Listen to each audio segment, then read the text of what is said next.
Support comes from the St. Louis Public Library Foundation. During these challenging times, free access to digital resources is a necessity.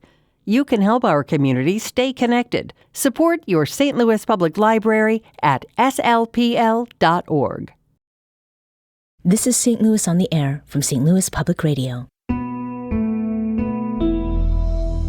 I'm Elaine Cha.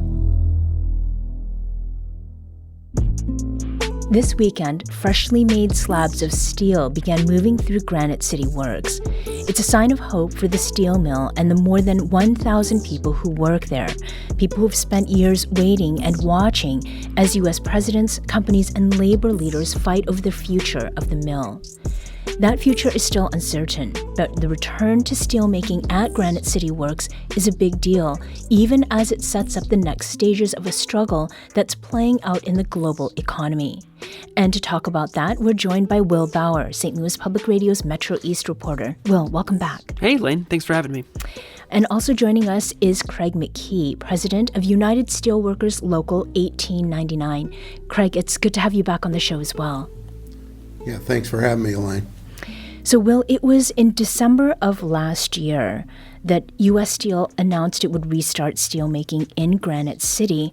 Remind us why the mill's 2 blast furnaces were idled in the first place. Yeah, well, maybe the simple answer is economics and market conditions. So in 2019, U.S. Steel would have said there were challenging market conditions. And then in 2023, when they idled the second blast furnace,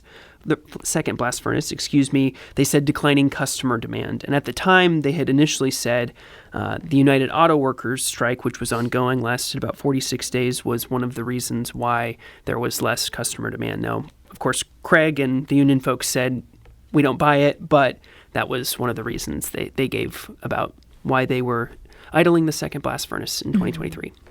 Now, Craig, you were on the show only a couple months before the announcement that steelmaking would return to Granite City, and this was October of 2025.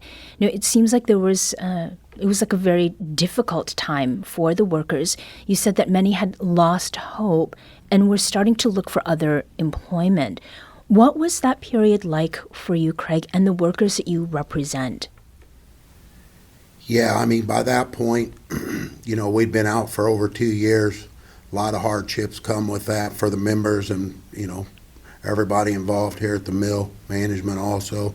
We was hoping the last time I was on and spoke that something might change. We kind of thought that there was a need to add capacity by starting Granite back up, and thankfully, only a few months later that happened. So a couple of years where people are not working as they were. I mean, why was hope waning when I spoke with you back in the fall? Well, if you remember, I spoke maybe a little bit about the Golden Share Agreement that came about when the Trump administration approved the sale in June of 25, I believe.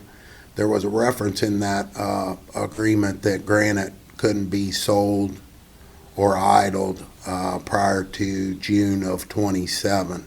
So, because that was put in there, myself, the rest of the local union leadership, and our members included, all didn't know what that meant for us. We thought that maybe the end of the road might be that date they put in the agreement. Being that, this is the third time I've personally went through the up and down here at the mill, there were a lot of us that thought that maybe they weren't going to utilize us moving forward, especially since Nippon took over the company. Mm-hmm. And we'll get back to the Golden Share in just a few moments. What is it, though, that you are hearing right now from workers? What has their reaction been to one of these 2 blast furnaces restarting? Well, they're all ecstatic. Like I said, we had several members that terminated their employment and found other jobs. A lot of them have came back. The folks that stuck around and even the new employees. I mean, it's just a great opportunity for us to get back to work and show the new parent company, Nippon Steel, what it is we're capable of doing, because as the past has shown, every time we've gotten this opportunity, we've had a pretty good road ahead of us for some period of time after we've started up. So, that's kind of the hopes, and we're going to remain optimistic that we're going to hit and do what Nippon expects us to do, and hopefully that gives us some longevity. Mm-hmm. Craig, how was it that you got the news that U.S. Steel was restarting the blast furnace this weekend? So December of last year, I got a call from District Director Millsap, who is on the negotiating team with U.S. Steel, and told me that they intended on firing up B blast furnace. So it was probably 2 or 3 days after that U.S. Steel actually made the announcement. And what were your thoughts and feelings when you received the news? And who did you talk to?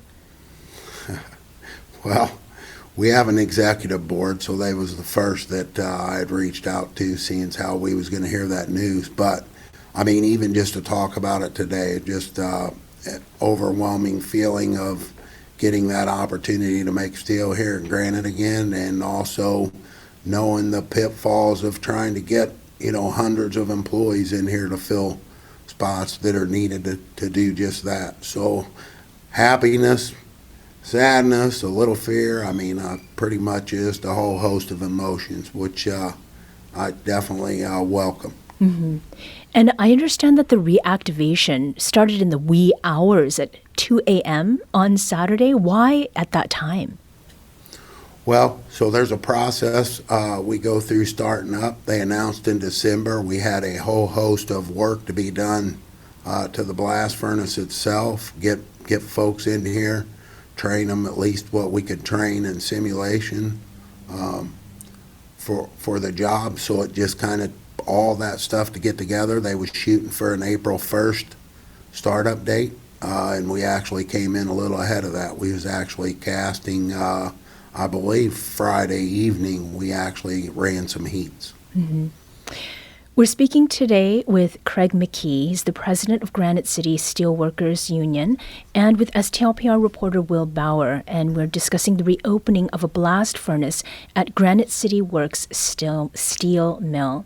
Now, Will, let's get into the why of this blast furnace reopening. And in September, you'd reported that U.S. Steel was planning to move its operations from the Metro East to Indiana and Pennsylvania, and that move would essentially close Granite City Works. Then just days later, U.S. Secretary Howard Lutnick said that President Donald Trump had intervened and that Granite City's steel mill would remain open. So remind us, Will, about what happened with that reversal, and do we know if Trump warrants that credit? So I'll maybe first start with the actual sale that would have kind of set up this agreement for the what's known as the golden share. So Nippon buys U.S. Steel for nearly $15 billion. That was a deal that then President Joe Biden had said he didn't support, he would block it. Trump actually, during the 2024 election, said the exact same thing, but last year, Trump would have kind of softened on that position, given that the new Japanese ownership had agreed to make a bunch of investments across the board at all the U.S. facilities, notably not Granite City, and they were also going to allow the Trump administration to have what we call the golden share. And basically, that gives the Trump administration a seat on U.S. Steel's board, and it gives them veto power. So Craig was kind of mentioning how for all other locations, they're contractually protected until 2035. But for Granite City, for whatever reason, it's June 2027, not 2035. Fast forward to September of last year, Howard Lutnick, the Commerce Secretary, says on CNBC they blocked U.S. Steel's plan to close one plant. Presumably, we assume this is Granite City just based on the way he's talking, but he never actually says Granite City. Wall Street Journal, a couple of days later, says that Lutnick, the Commerce Secretary, actually calls the CEO of U.S. Steel, David Burritt, and says, we're going to block it if you do it. But on a CBS interview a couple months later, David Burritt is asked very plainly, did the Trump administration exercise their veto power? And he says no. So maybe if we're reading into the tea leaves of this, they didn't actually use the golden share, but they maybe just threatened it. But then again, I don't know if there's a really definitive way to answer that question. because it's very much a he said scenario. So in short, U.S. Steel reverses course last December. They'll keep processing, and then we get the other news. What Craig and a lot of the other union folks would say is pretty good news that they're just going to restart one of the two blast furnaces in December. Craig, for you and the folks that you are representing, is the golden share, I mean, does it seem like that is what was responsible for the blast furnace restarting this weekend, or is it kind of besides the point in some ways? Well, just to back up a little bit, our blast furnaces and steel producing was idled prior to Nippon getting approval by the company. So what the deal was with the production that it appears the Trump administration got involved in was just finishing. We had currently been shipping slabs here in Granite and running through our finishing mills. They announced that they was going to stop shipping slabs here, and because of the conversations that Will just spoke about, which is kind of he said, she said, we know they reversed course on that. I think personally the restart of our blast furnace is because probably has something to do with demand going up here in the States because of the administration's tariffs on steel. And also that, we had been saying for a long time that, they needed more capacity within the company, and we're the only place that they could turn to do that. I know they tried everything they could probably not to have to fire our steel producing up, but I think coming into this year, they noticed with their customer base and other things that there was really no way around it. They needed to add some more steelmaking capacity. Mm-hmm. Now, Will, this is not the end of the uncertainty for Granite City Works, and you mentioned earlier there's a discrepancy or a difference, that is, in the dates. You reported that the Trump administration protection of Granite City Works, it runs out in 2027, which is just around the corner, even though other mills have protection until 2035. So what are your insights into the Granite City mill being treated differently? We don't have a great answer, and Craig, correct me if I'm wrong or if you know something that I don't, but it's a question that I've definitely probably asked Craig or other steelworkers quite a bit. There is definitely a belief, though, that there is a non-unionized facility just down the Mississippi River in Arkansas that's north of Memphis. And as part of the Nippon takeover of U.S. Steel, they've announced $3 billion of investments in that facility. And so if it's a newer facility, right, newer technology, cheaper labor, they may be a little more interested in building up that demand down there, or that production down there, I should say. But yeah, it's definitely the difference in timeline that leaves folks in the Metro East kind of questioning, why are we different than everyone else? And, does that mean that there's going to be something happening to us that's not happening to other locations? Mm-hmm. Craig, you mentioned earlier that some people who did look for and find work elsewhere have come back. What is your sense of where those folks were going and why they are returning to Granite City? Well, I think at the end of the day, they had to find some other jobs. Some of the benefits that we have negotiated in our contract were coming to an end, and it's it's kind of hard to put food on the table and pay your bills. So most of them were forced to look for other employment, and I think the reason they are returning is, obviously. It's a good job, probably one of the better ones in the area, and what they had found couldn't add up to what they could get by coming back here. So, and the company actually waived some starter rates of pay and did a few other things to kind of entice those folks to come back. Mm-hmm. Craig, you yourself, you're a steel worker, and you've seen this before, this going back to the 2000s, the cycle of shutting down of blast furnaces, then restarting them again. Does this time feel different in some way? Well, we're always wondering what our future is. Unfortunately, Granite City, the mill here, is kind of like the bottom of the totem pole as far as where we're at within this company. So when demand drops off or price goes down, we usually feel the brunt of that first, and we're usually the one that gets taken offline first. we think a lot about what that 27 date meant when it was put into the golden share. Will, you may remember this. I believe it was in 22 or 23, the company announced that they had intentions of selling the blast furnaces to Suncoke. So we kind of thinking that reference was in case they didn't need us to make steel, that they could sell the assets in 27.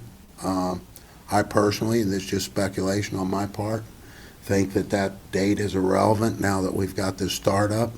But we go into contract bargaining this year, so hopefully the company can give us some insight into what the long-term outlook is for where we fit inside the company. Mm-hmm. Will, do you have anything to add to that? No. I think that's that's something we've definitely been watching with the Suncoke deal, and so that's interesting. And Craig's probably said that to me before, but I forgot that he said that. So we'll keep an eye on it. You've been talking with one another for quite some time now. Craig's probably very tired of talking to me. You, Will. Yeah. What questions or developments are you looking for next, Will? Well, I'll be really curious, as Craig was just saying, to see what comes of the summer's start of negotiations over the next contract. Will U.S. Steel, under the new leadership, make any investments in Granite City? Would they ever, and this is not something I've talked to Craig about, but would they ever consider restarting the first blast furnace A? Mm-hmm. And of course, maybe June 2027 is relevant now that they've invested all this money in restarting the second blast furnace, but what happens after that? Mm-hmm. Craig, what do you think? Second blast furnace, what would have to happen in order for that to be restarted? Well, I think the demand, the pricing, and the need would be there. Would need to be there. There is speculation that they may come back and restart a blast furnace at some point. The company hasn't validated that, and it could be some time out. But it's all pretty much going to go, as I said, what the need is with the company to have our capacity online. Mm-hmm. And as we close, Craig, is there something that you witnessed that you were part of, maybe with the with the blast furnace restarting over the weekend, that sort of gives us a picture of what this means for steel workers and their families? Well, as I said, it's huge. I mean, when we're running, not only are we contributing to the community in that way, but life is pretty good as far as what we got in our basic labor agreement as far as pay and benefits and things like that. So what I would, like to share with the folks is, our members that stuck around, the members that are coming on board, which is upwards of about 400 to this point since they announced in December. My hat's off to all of them to successfully restart processes like a blast furnace or steelmaking operations that's been, idled for over 2 years is just a tremendous thing. And from where we're at, I mean, we've had a lot of hurdles getting started back up, but we've successfully did that. Now it's just a matter of making sure that it gets stable and we can do it day in, day out, 7 days a week, 24 hours a day. Craig McKey is president of United Steelworkers 1899, and Will Bauer is St. Louis Public Radio's Metro East reporter. Thank you both for talking with us today. Thanks. Thank you.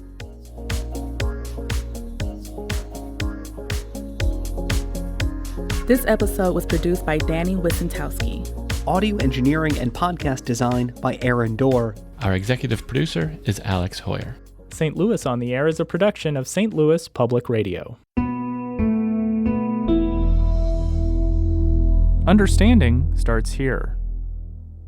Do you find yourself regularly listening to episodes of St. Louis on the Air? Suggest us to a friend you think might enjoy our conversations, and leave us a review and rating on Apple Podcasts on the App Store. It's the simplest way to help people discover our show. Thank you. St. Louis Public Radio is a member-supported service of the University of Missouri St. Louis.